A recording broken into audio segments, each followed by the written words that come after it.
channel. If you're new here, my name is Mary, and today's video is going to be a quick one, hopefully, and it's going to be tips to get you out of a reading slump.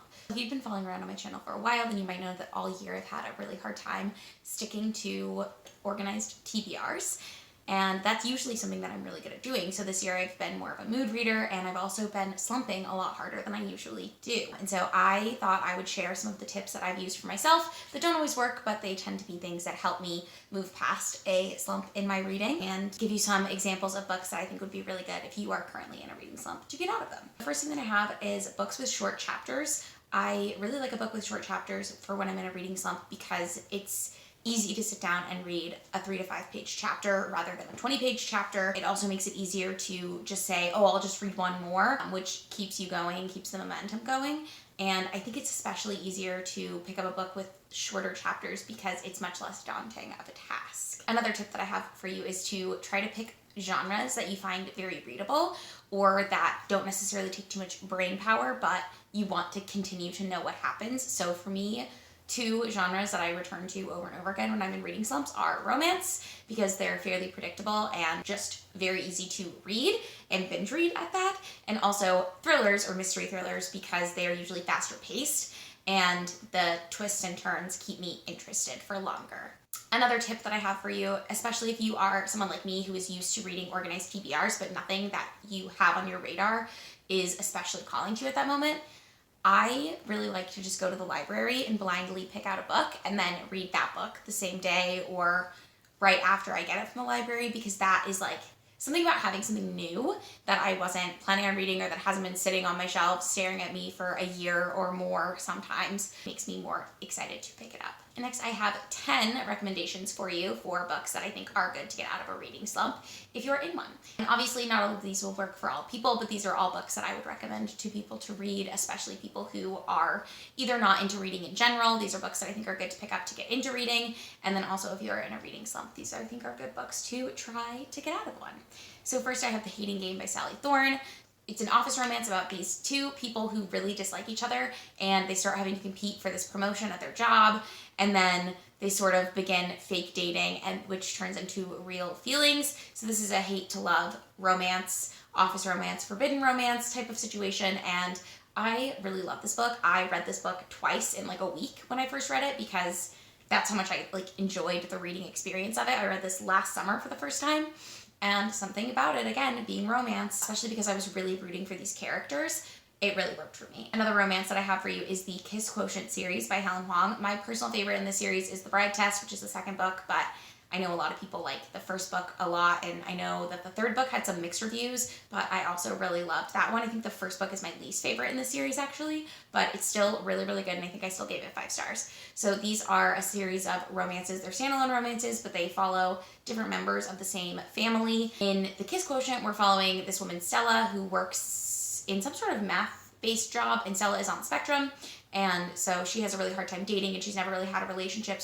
So she ends up hiring this guy, Michael, who is an escort, to teach her how to date. And so again, it has that fake dating trope, and they have a romance that goes from there. I really like these books for their ASD representation, and I just think they're really cute. Next, I have 2 really short books that I recommend for you, and you could read both of these probably in one sitting. The first is Cat's Cradle by Kurt Vonnegut, which is like an absurdist science fiction book, and it's been a while since I read this book, but it's my favorite Kurt Vonnegut to date. Cat's Cradle actually follows one of the creators of the atom bomb, who has invented this other substance called Ice-9, which if it comes in contact with water, it turns it into ice, which is obviously really dangerous. And then it's this absurdist take where they're on this island that has a different culture and different religion, and it's just like a satirical take on American culture and American religion, which I thought was really fun. This book is really short. It's, I think, under 200 pages. Yeah, it's 179 pages according to Goodreads. And again, it's my favorite Vonnegut to date, so I really do recommend this book as well. Sticking with the short book theme, Perks of Being a Wallflower by Stephen Chbosky is one of my favorite young adult novels of all time. I read this in high school, but I also read it in one sitting.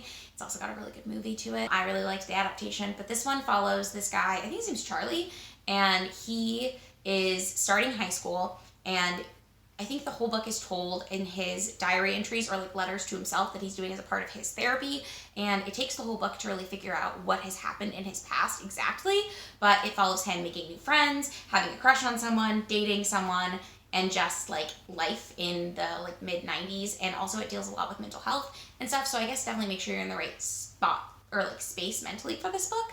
But I really do think it's a great book to get you back into reading, and it's really short and really impactful. The next book I have to recommend to you is not a short book necessarily, but it is a collection of short stories, which I think will only work for you if you like short stories. But the one I am recommending today is Someone Who Will Love You in All Your Damaged Glory by Raphael Bob Waxberg, which is one of my favorite books of 2020. This is just, again, absurdist short fiction, and it is a series of short stories. Raphael Bob Waxberg is the writer for BoJack Horseman, so if you've seen that show and you like it, it's a similar style of thing. My favorite story in this book is the one that I always talk about, but it's called Up and Comers, and it's about this group of superheroes who they start out as bandmates, and when they get really drunk, they get superpowers. So it's about them like getting blasted after shows and then being able to fly and doing all this like superpower stuff, and how it always goes awry because they're drunk, which is just very goofy, and it's a really fun time.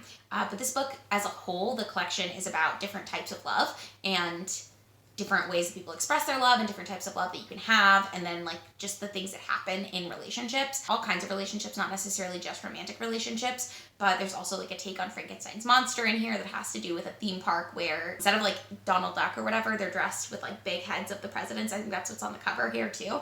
But I love that book. I think it's really, really great. And what I like about short stories as well as short chapters is that you can feel really accomplished really easily. Like, you don't have to read the whole short story collection in one day, but if you can sit down and read one like 25-page short story in a day, that always makes me feel really accomplished. So, next up, I have a thriller, and for that I'm going to recommend Gone Girl by Gillian Flynn, which if you have not read this already, I really think you should. I think it's like the first thriller I ever read. I read this in college, like early college. I want to say like 2014, 2015 maybe, but this book is about a married couple, and half the chapters are told from the wife's perspective before an event happens, and half the chapters are told from the husband's perspective after said event happens.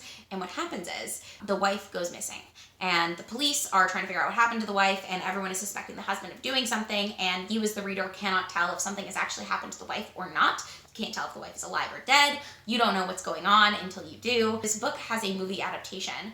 I can't remember, Rosamund Pike, I think, is in it. I think that's the actress's name. But the adaptation is really good as well. I recommend that. But this book I just think is like one of those thrillers that really does keep you on your toes. And I don't know how I would feel about this book now if I read it, but I definitely think, especially if you don't read a ton of thrillers, I think this is a good one to go for. Piggybacking off of that, I think if you like a slower paced book or don't mind a slower paced book, but you still want like that mystery aspect, if that's something that really draws you in, I think Ruth Ware is a great author for that, and I would recommend One by One by Ruth Ware, which is a close circle mystery about a group of colleagues who go to the French Alps to have some sort of like retreat conference thing, and one by one they start dying, and so they know that someone in the chalet is killing them, and you've got to figure out who it is. But it's got the added suspenseful element of the fact that they're snowed in, and so they can't leave, and also nature is scary, and there's already been one avalanche, and there might be a second avalanche, so all of that compounding makes for a really, really atmospheric and terrifying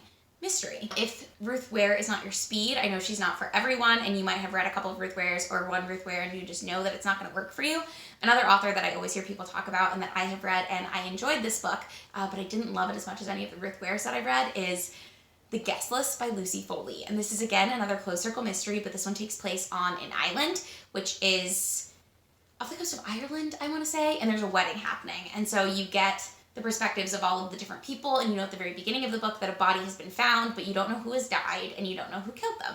And so as you're going through, getting all the different perspectives of all the different people who were there, you're trying to piece together this mystery. And this one, again, is very fast-paced, was really well done, and I really, really enjoyed it. And now I'm going to step away from the mystery thrillers and the romances and the short fiction and give you I have two other books that I would recommend if none of these really sound like they're right for you. And the first is The Dream Daughter by Diane Chamberlain. This is a book that I picked up and could not put down because I had to know what happened next. And this follows a woman who, I think she's in the 70s, is when she's living, but she discovers that she can travel in time, and the way she discovers this is that she is pregnant and her baby has a birth defect that is incurable at the time and will kill this baby in the 70s, but in 2003 or 2001, 2000, I can't remember what year it is. I think 2000 or 2001, I don't know, or 2002, sometime in there.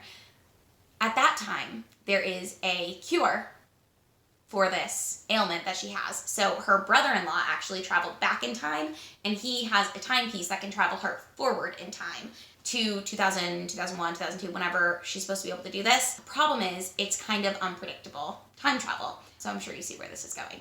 But I just had to know what happened because that's like the setup, and I don't want to give anything else away, but it just kept going, and this book was so good. I really liked it. I think if you're a big fan of like women's fiction, I think you would really enjoy this. It's a lot about like what a mother is willing to do for her child, and then also there's a little bit of like a love story in here. I really love this book. And finally, if none of these sound up your alley, I have a nonfiction that if you have not read yet, you should definitely get to. For this, I recommend the audiobook because it's actually narrated by the author, which is something that I always look for in audiobooks, and that is Educated by Tara Westover, which is a really hyped book, but I think it's really hyped for a reason. It's about a woman, Tara Westover, who grew up in a doomsday prepper family, kind of, in southern Idaho, and she grew up Mormon, but Mormonism isn't really like a big focus of this book.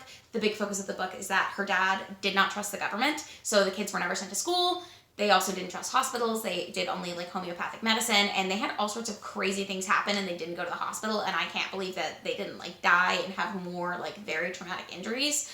But it's all about that, how she like never really went to school, and then also how she got away from her family and was eventually able to not only go to college, but able to end up going to like grad school, and I think she's a professor now.